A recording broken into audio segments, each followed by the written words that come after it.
என் அன்பு குழந்தையே, உனக்கான நல்ல விஷயங்களை செய்து கொடுப்பதற்காகவே உன் தாயானவள் இன்று உன்னை தேடி வந்திருக்கின்றேன். என் தங்க குழந்தையே, இன்று உன் அம்மா உனக்கு கொண்டு வந்திருக்கின்ற செய்தி உன் வாழ்க்கைக்கு மிக முக்கியமான செய்தி. என் தங்க குழந்தையே, உனக்கு உன் அம்மா நான் எப்பொழுதுமே நல்ல விஷயங்களை மட்டுமே உன் காதுகளில் கொண்டு வந்து சேர்ப்பேன் என்பதனை நீ ஒரு நாளும் மறந்துவிடக் கூடாது.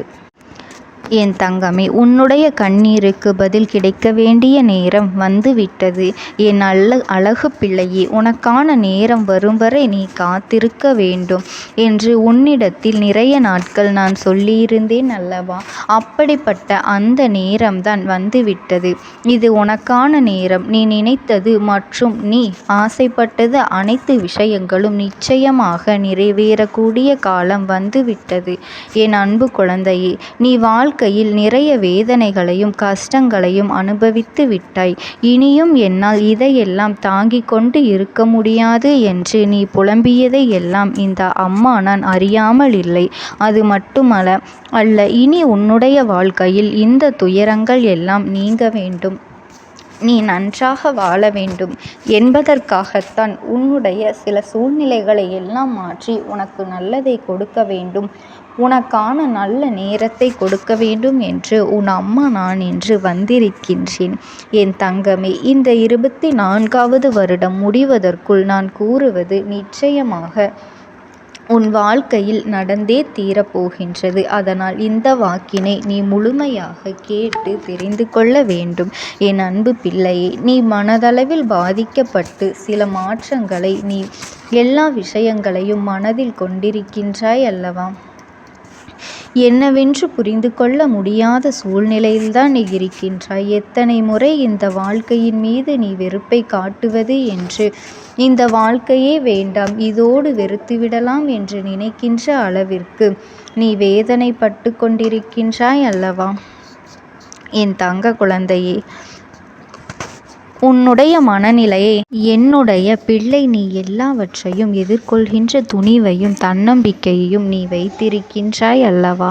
அதனால்தான் இப்பொழுது இந்த வாழ்க்கையில் உன்னை வாழ்ந்தே பார்த்துவிட வேண்டும். எத்தனை கஷ்டங்கள் வந்தாலும் எதிர்த்து நின்று அதனை போராட வேண்டும் என்று நான் சொல்லிக் கொண்டிருக்கின்றேன் அல்லவா? என் அன்பு பிள்ளையே, உன்னுடைய எண்ணங்களை எல்லாம் நிச்சயமாக நான் நல்லபடியாக நிறைவேற்றி காட்டப் போகின்றேன். எத்தனையோ பேர் உன்னுடைய வாழ்க்கையில் உனக்கு சோதனைகளை எல்லாம் கொடுத்திருக்கலாம். அத்தனை பேரும் உன் வாழ்க்கையை ஏதாவது செய்ய வேண்டும் என்று நினைத்திருந்தாலும் கூட உன் அம்மா உன்னை அப்பொழுது காப்பாற்றி கொண்டுதான் இருக்கின்றேன். என் அன்பு பிள்ளையே, ஒவ்வொரு மனிதனின் வாழ்க்கையில் வருகின்ற வலிகளும் வேதனைகளும் அவர்களை செதுக்கி செதுக்கி ஒரு சிற்பமாக மாற்றி விடுகின்றது. அதே போலத்தான் உன்னிடத்தில் வந்த கஷ்டங்களும் வேதனைகளும் என்று உன்னை செதுக்கி வைத்திருக்கின்றது என்பதனை நீ மறந்துவிடக் கூடாது. இந்த பூமியில் உன்னை போன்ற கஷ்டங்களை அனுபவித்தவர்கள் வேறு யாரும் இல்லை. உன்னுடைய சூழ்நிலையில் நீ எத்தனையோ கஷ்டங்களை எல்லாம் கடந்து விட்டாய். வேறு யாராக இருந்திருந்தாலும் இப்படிப்பட்ட சூழ்நிலைகளை எல்லாம் கடந்து வந்துவிட முடியுமா? மீண்டு வந்துவிட முடியுமா என்று கேட்டால் நிச்சயமாக முடியாதுதான். என் தங்கமே, உன்னுடைய வாழ்க்கையில் உனக்கு கஷ்டங்கள் அதிகமாகத்தான் இருந்தது. நீ எதிர்பார்க்காத நேரத்தில் சில நேரங்களில் உனக்கு சந்தோஷங்களும் கிடைத்தது. தோல்விகளும் கஷ்டங்களும் துரோகங்களும் அதிகமாகத்தான் இருந்தது. என்ன இந்த வாழ்க்கை இப்படியே போய்விடுமா? இதை மாற்ற வேண்டும் என்று துணிந்ததன் காரணமாகத்தான் இந்த வாழ்க்கை உனக்கு மாற்றங்களை சந்தித்து கொண்டிருக்கின்றது. என் அன்பு பிள்ளையே, உன்னுடைய துணிச்சல், உன்னுடைய நம்பிக்கை இனிமேல் உன் வாழ்க்கையில் உனக்கு நல்ல மன அமைதியை கொடுக்க போகின்றது. மன அமைதியோடு மன நிம்மதியோடு என் குழந்தையினை நீ வாழப் போகின்றாய். என் தங்க பிள்ளையே, இதையெல்லாம் உன் அம்மா தான் உனக்கு ஏற்படுத்தி கொடுக்க போகின்றேன். உன்னுடைய சந்தோஷங்களில் இந்த அம்மாவும் பங்கெடுத்து கொள்ளப் போகின்றேன். இதுவரை உனக்கு கஷ்டங்கள் மட்டுமே இருந்தது அல்லவா? அதிலே இந்த அம்மா பங்கெடுத்து கொண்டேன் அல்லவா? இனி உனக்கு சந்தோஷங்களையும் கொடுத்து அதை நான் கண்ணார மகிழ்ச்சியாக காணப்போகின்றேன். என்னுடைய சில குழந்தைகளுக்கு தன்னுடைய வாழ்க்கை துணையானது பிரிந்திருக்கின்றது, குடும்பத்திலே ஒற்றுமை இல்லாமல் சங்கடங்களாக இருக்கின்றது என்று வருத்தப்பட்டு நிற்கின்றார்கள் அல்லவா? அதுவெல்லாம் இனி மாறப்போகின்றது. இனிமேலும் இந்த வாழ்க்கை உங்களுக்கு எந்த ஒரு கஷ்டத்தையும் கொடுக்கப் போவது இல்லை. நீ பட்ட கஷ்டங்களுக்கு எல்லாம் உனக்கு நிச்சயமாக பதில் இன்னும் சில நாட்களிலேயே கிடைத்துவிடப் போகின்றது. இந்த வெற்றி உனக்காக நிர்ணயிக்கப்பட்டது. உன்னுடைய வாழ்க்கையே இனி மாறப்போகின்றது. உன்னுடைய நல்ல எண்ணங்கள் உன்னை வாழ்க்கையில் உயர்த்தி காட்டப் போகின்றது. என் அன்பு குழந்தையே, எல்லா காலமும் சூழ்நிலையும் உனக்காக கூடி வந்து விட்டது. உன்னுடைய நீண்ட நாள் காத்திருப்பு நிறைவேறப் போகின்றது. உன்னுடைய மனதில் ஓடிய எண்ணங்கள் எல்லாம் உனக்கு நல்ல பலனை கொடுக்கப் போகின்றது. உனக்கு கொடுத்த கஷ்டங்கள் எல்லாம் மீண்டும் நீ நினைத்து பார்க்கும் பொழுது, இத்தனை கஷ்டங்களையா நான் கடந்து கொண்டு வந்தேன் என்று நினைக்கும்படி உனக்கு சந்தோஷங்கள் வரத்தான் போகின்றது. என் அன்பு பிள்ளையே, சில சூழ்நிலைகளில் எல்லாம் மற்றவர்களுக்கு உதவி செய்ய முடியவில்லையே என்று இரக்க குணத்தோடு நீ ஏங்கி நிற்கின்றாய் அல்லவா? உன்னுடைய சூழ்நிலை சரியாக மாறப்போகின்றது. நீ யாருக்கெல்லாம் உதவிகள் செய்ய வேண்டும் என்று நினைத்தாயோ அவர்களுக்கெல்லாம் நீ உதவிகள் செய்யத்தான் போகின்றாய். அது மட்டுமல்ல, யாரெல்லாம் உன்னை குறை சொன்னார்களோ அவர்களினுடைய வாயாலேயே நீ நல்ல வார்த்தை பெறத்தான் போகின்றாய். எத்தனையோ கஷ்டங்களை எல்லாம் இந்த வாழ்க்கையில் நீ அனுபவித்த போதும் ஒரு நாளும் நீ யாருடைய வாழ்க்கையையும் யாருடைய குடும்பத்தையும் கெடுக்க நினைத்தது கிடையாது. உன்னால் முடிந்த உதவிகளைத்தான் மற்றவர்களுக்காக நீ செய்திருக்கின்றாய். அதை பற்றி மட்டுமல்லாமல் இரக்க குணத்தோடும் மனசாட்சியோடும் மனித தன்மையோடும் தான் எல்லோரிடத்திலும் நீ நடந்து வந்திருக்கின்றாய். இப்படி இருக்கின்ற உனக்கு நிச்சயமாக நல்லது மட்டுமே நடக்க வேண்டும் அல்லவா? உன்னுடைய மனநிலையில் நான் சில மாற்றங்களை ஏற்படுத்தி இருக்கின்றேன்.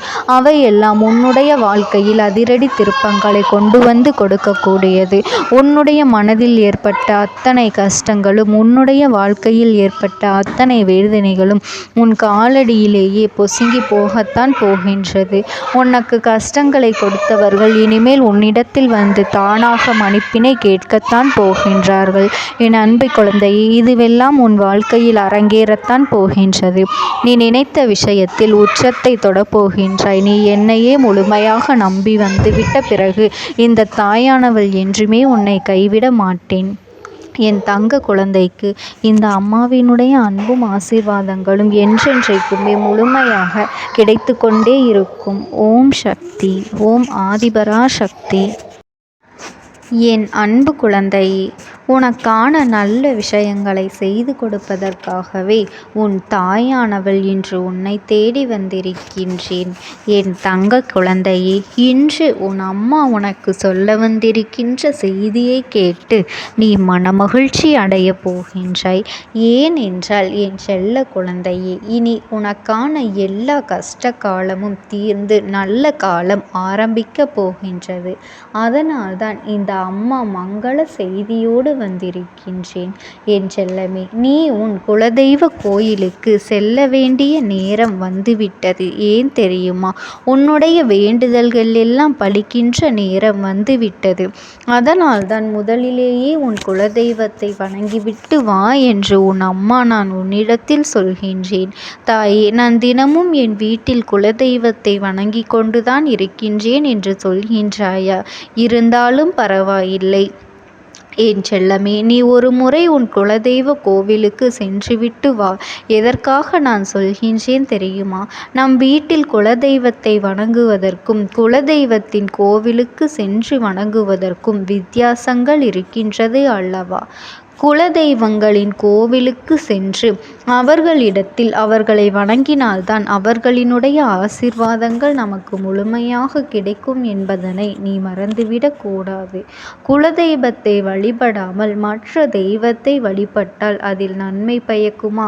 நன்மை கேட்டால் அது சந்தேகம்தான். ஒரு வீட்டில் கணவன் மனைவியின் பிறந்த நாள் நாளை மறந்தாலும் மனைவி கணவனின் பிறந்த நாளையோ அல்லது திருமண நாளையோ மறந்துவிட விடாதே.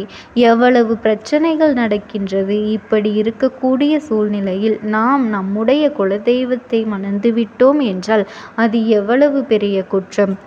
குலதெய்வத்தை மறந்துவிட்டால் அது அந்த தெய்வமும் முழுமையாக நமக்கு நன்மைகள் செய்வதையும் நல்ல நல்ல வாய்ப்புகளை கொடுப்பதையும் தவிர்த்துவிடும் என்பதனை நீ மறந்து விடாதே என் அன்பு குலதெய்வே. குலதெய்வத்தை நாம் மறந்துவிட்டோம் என்பதை உணர்த்துவதற்கும் சில சங்கடங்கள், சில அசாதாரண சூழ்நிலைகள் எல்லாம் நமக்கு வரும். எப்பொழுதெல்லாம் நீ மனவேதனையில் இருக்கின்றாயோ அப்பொழுது உன்னுடைய குலதெய்வத்தை நீ மறந்திருக்கின்றாய் என்பதனை உணர்த்துவதற்காகத்தான் இத்தனை கஷ்டங்களும் வருகின்றதே தவிர அது உன்னை காயப்படுத்துவதற்காகவோ துன்பப்படுத்துவதற்காகவோ இல்லை என்பதனையும் நீ புரிந்து கொள்ள வேண்டும். இப்படியான குலை விதை தெய்வத்தின் கோபத்திற்கு நீ ஆளாகி இருந்தால் ஒரு சின்னதை செய்து நீ அதனை நிவர்த்தி செய்து விடலாம். குலதெய்வத்தின் கோபத்தை தணித்து நம் குடும்பம் நல்லது நடக்க வேண்டும் என்றால் நீ ஒரு சின்ன பரிகாரத்தை செய்துவிட வேண்டும். அதனால் இந்த அம்மா சொன்னதை முழுமையாக கேட்டு நீ கவனமாக நடந்து கொள்ள வேண்டும். என் தங்கமே, நம்முடைய வீட்டில் புதிதாக ஒரு வேலையை தொடங்க வேண்டும் என்றால் முதலில் குலதெய்வத்தை தான் வழிபட வேண்டும். வீட்டில் திருமணம் வைத்திருந்தாலோ அல்லது வேறு ஏதாவது சுபகாரியங்களை நடத்த வேண்டியதாக இருந்தாலோ முதலில் குலதெய்வ கோவிலுக்கு சென்று பொங்கல் வைத்து வர வேண்டும். என் அன்பு குழந்தையே, இன்னும் சில நாளில் நீ புது வருடத்தில் காலடி எடுத்து வைக்கப் போகின்றாய். அப்படி இருக்கும் பொழுது குலதெய்வ கோவிலுக்கு சென்று அவரவர் வீட்டுக்கு முறைப்படி அபிஷேகம் ஆராதனை செய்து படையலிட்டு குலதெய்வத்தை வழிபடுவது மிக சிறப்பான விஷயம் என்பதனை நீ மறந்துவிடக் கூடாது. குலதெய்வம் மட்டுமே நம்முடைய குலத்தையும் நம்முடைய குடும்பத்தையும் எந்த கஷ்டமும் ஏற்படாமல் காக்கும் என்பதனை நீ உணர்ந்திருப்பாய் அல்லவா? அதற்காகத்தான் உன் அம்மா உன்னிடத்திலே இதை சொல்லி கொண்டிருக்கின்றேன். நீ மட்டும் உன் குலதெய்வ கோவிலுக்கு சென்றுவிட்டு வந்தால் உன்னுடைய குடும்பத்தில் ஒற்றுமை அதிகரிக்கும். உன்னை விட்டு விலகி சென்ற வாய்ப்புகள் எல்லாம் உன்னை மீண்டும் தேடி வரும் என்பதனை எல்லாம் நீ மறந்துவிடாதே. என்னுடைய சில குழந்தைகளுக்கு நேரடியாக குலதெய்வ கோவிலுக்கு செல்ல முடியவில்லை.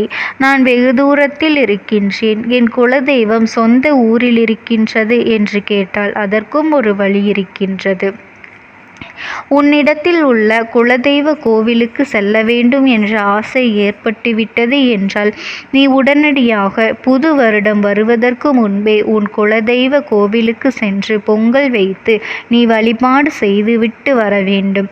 எனக்கு என் குலதெய்வ கோவிலுக்கு செல்வதற்கு நேரமில்லை, போவதற்கான சூழ்நிலைகள் ஒத்து வரவில்லை என்று நீ சொல்வாயானால் உன்னுடைய வீட்டில் உன்னுடைய குலதெய்வத்திற்காக நீ காணிக்கையை முடித்து வைத்து அகல் தெய்வத்தை ஏற்றி வைத்து அவர்களை நீ மனதார வணங்கினால் போதும். எவ்வளவு சிரமங்கள் இருந்தாலும் வருடத்திற்கு ஒரு முறையாவது நீ குலதெய்வ கோவிலுக்கு சென்று வழிபட்டு வந்தால்தான் உன்னுடைய குடும்பத்தில் நன்மைகள் நடக்கும். அது மட்டுமல்ல, நிம்மதியும் கிடைக்கும் என்பதனையெல்லாம் நீ மறந்து விடாதே.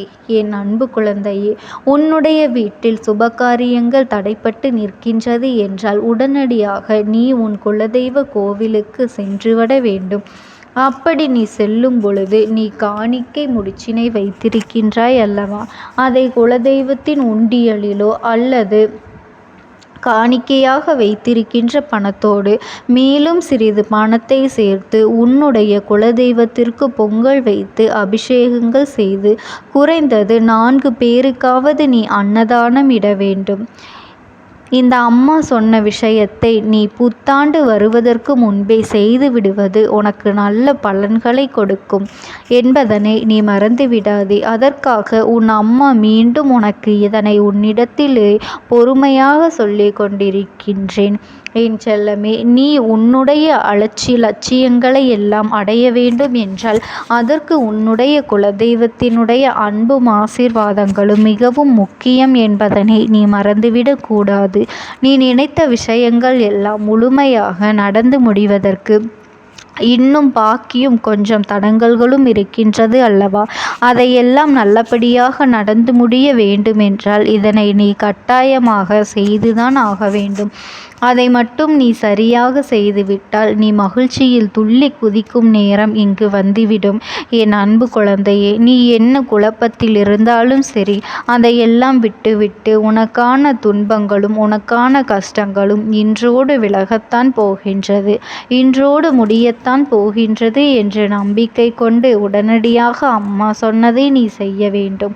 என் செல்லமே, உன்னை நான் எப்பொழுதும் கைவிடப் போவது இல்லை.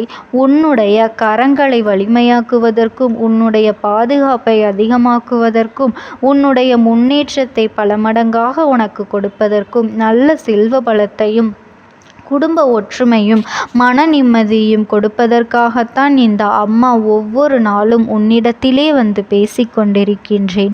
என்னை நீ வேறு எங்கு தேடாதே, வேறு எங்கும் தேடாதே. இந்த அம்மா உன்னுடைய பாதைகளிலும் சரி, உன்னுடைய இல்லத்திலும் சரி உனக்கு துணையாக வந்து கொண்டிருக்கின்றேன்.